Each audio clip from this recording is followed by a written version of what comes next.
Okay, so if I can, I've seen your rates. I've seen how things go at QBD. But if you could just give the people a little freebie.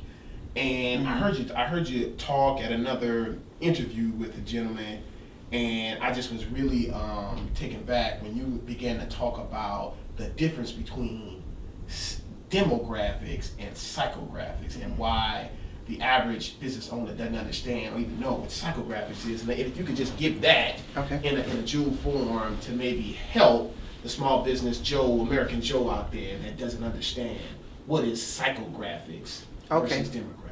Well, when we talk about the demo, your demo is going to be in a short version. It could be more than this, but in a short version, you're going to deal with the age bracket and the race and the sex of a person.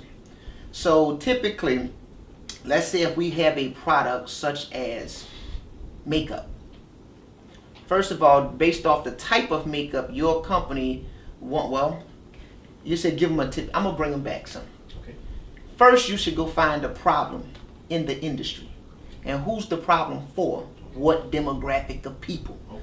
What race? Is this makeup, let's say if you're dark complected, the type of makeup on the market does not fit the dark complected person. So you realize that there's a market, whether it's Indian, African American, dark Hispanics, Jamaican, it doesn't matter. You have found a darker complected group of people that have a need for makeup because most of the makeup lines are not catering to their skin complexion. So you find that group of people. Well, what age bracket are you targeting? Well, most of the time you're probably not, I'm not a makeup person. Didn't study the industry, but for a Jew, most of the time it's probably not a 12 or 13-year-old that you're targeting with makeup going to high school. You're probably targeting somebody in the working class, somebody who's modeling, somebody who is in the business world, somebody who is 18 or better, something like that, who's out in the club, depending on the type of product you're making. So now that you know the demographic of people, the age, the race, the sex, and then you start to learn about that person. Psychographics is going to capture their lifestyle, their behaviors, their hobbies. You're going to focus on that individual, what they do day to day, week to week, month to month. How do they live?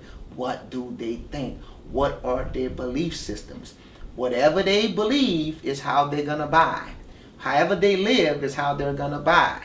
You have to understand, are they a coupon cutting, money pinching, saving person? Or are they a big spender in the VIP popping bottle person? You have to understand their philosophies of life. Do they believe YOLO, we only live once, you know? Mm-hmm. You see? Or do they believe, hey, you got to save $1, these kids got to go to school. I have 2 kids that I'm trying to put to college. Right. You really have to understand the psychographics of the person. That is the mindset of the consumer, what the consumer thinks, how they think, who influences that consumer. Is it their husband or is it the girl on Instagram? You have to understand how they move and how they get around in this world. Because when you start, now this is Jews, when you start to produce marketing products for it, the marketing has to directly speak to the soul of that individual. You have to speak to the influence of that individual. If their husband is the one that influences them the most, they want to be pretty for their man, they want to look good for their man wearing makeup, then the commercial, quote unquote, don't have to be, but an example, the commercial should represent a man telling his wife how beautiful she is and how she looks with the makeup and how he's taking on a date and proud to be with her and showing her around the time because she wants the same as she see on TV for her husband to tell it to her because he's her influence. You see, if he say, babe, you look good with that makeup on, you betcha she's going to buy more than one. She'll be back. So it's all about the way that that customer or that target segment thinks, their hobbies, their behavior, where they go. Do they work out in the gym? Do they like to eat fast food? You need to understand all about that target market so that way you can create the right marketing message to reach that customer. That's all I have, sir. Thank you very much, Mr. Your name again, sir? I am Parish, the brand strategist for Quintessence Business Development, and you will be able to contact us very shortly on YouTube, Instagram, Facebook, Twitter, the whole 9 yards. I appreciate you having me as well.